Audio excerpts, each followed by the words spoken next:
Dear all, very good morning. My name is Shafi Ahmed. Today I am presenting fan laws and fan engineering. So, how fan works?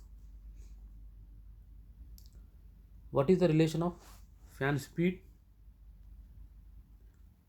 with flow, pressure, power, impeller diameter, blade angle, etc. We will see now. First of all, I would like to give one small example comparing our fan case with drinking juice using straw. Note, our surrounding atmospheric pressure is 760 mmHg. Everyone knows. Of course, varies as per elevation from the sea level, but this is not our discussion. When we use straw to suck juice from the glass, let's try to draw. When we use straw,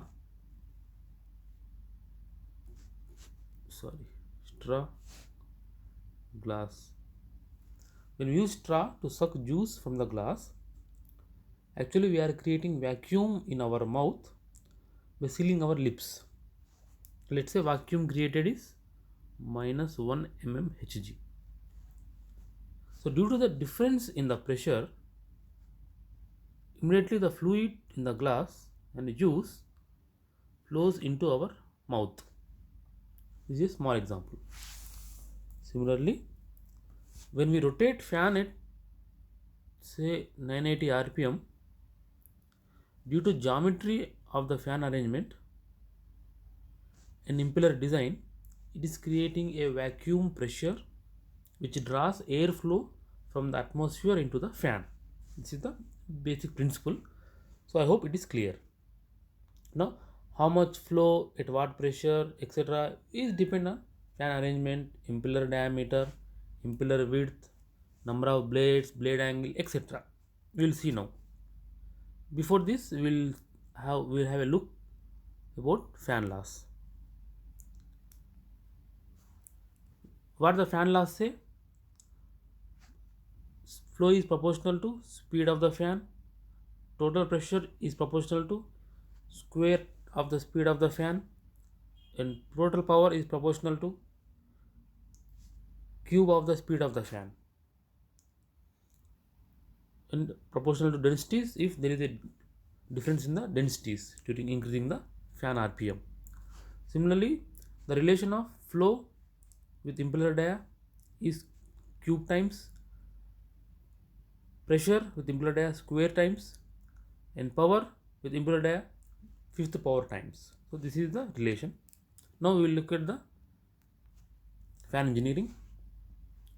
When the fan rotates at say 980 rpm or whatever rpm, 900, 850, 800, whatever rpm, it will create the velocity triangles. Velocity triangle 1, velocity triangle 2. So depending on the blade angle and speed of the fan, it will give the pressure and flow of the fan. Ideally, if we derive the flow and pressure at certain rpm, ideally it will curve will look like this. Of course, actual performance curve will be like this. These are the losses. I will discuss in the next two slides. So let us finish this one. Now we have one. We'll go for solving one example from the manufacturer of the fan. I have the data. Impeller OD 2.8 meter, ID 1.5 meter,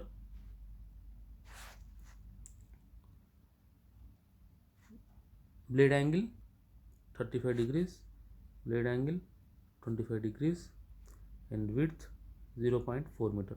For this case, we will find at 980 rpm what is the flow and what is the pressure.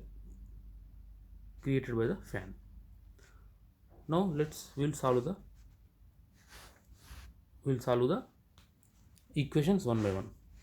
Initially I will calculate tip velocities mu1 and mu2.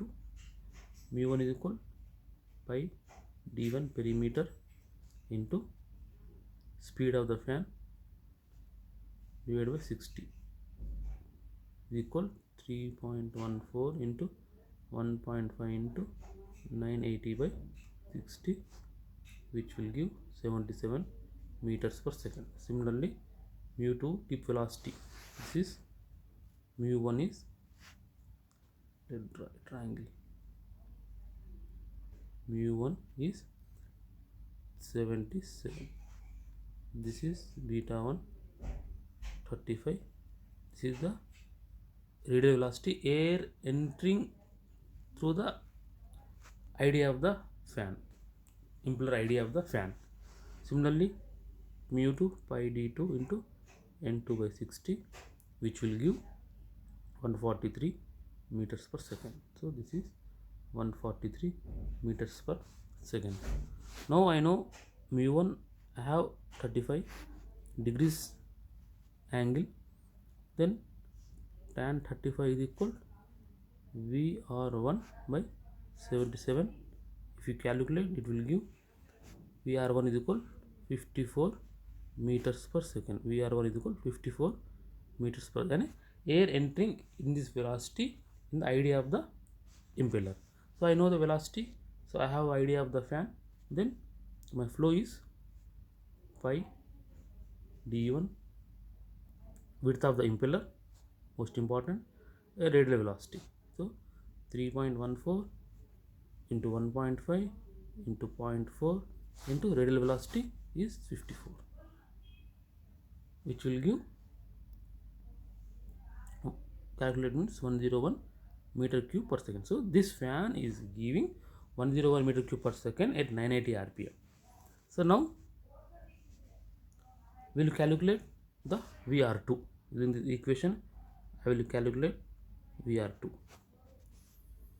Similarly, flow is same, flow will not change. Pi d2 w2 VR2. On solving, I will get VR2 is equal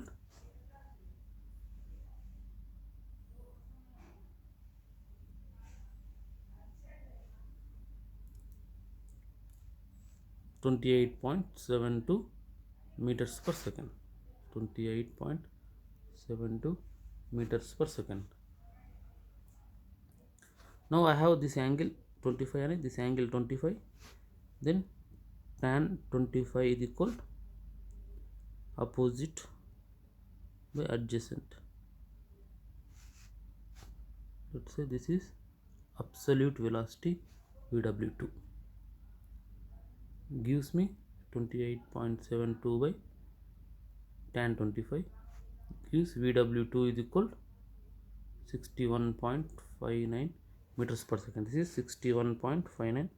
So removing one from 143 to 61.59, I will have VT2 is equal 82.41 meters per second. Now static pressure developed by the fan is equal density of the fan handling into mu2 tip velocity into tangential velocity. This will give density of the fan. Normally we are using high temperature, handling high temperature air, so it is density 0.6, mu2 143, VT2 82, which will give 7120 Pascal. So in our case, for the fan RPM at 990, we are having 7120 Pascal pressure and 101 meter cube per second flow.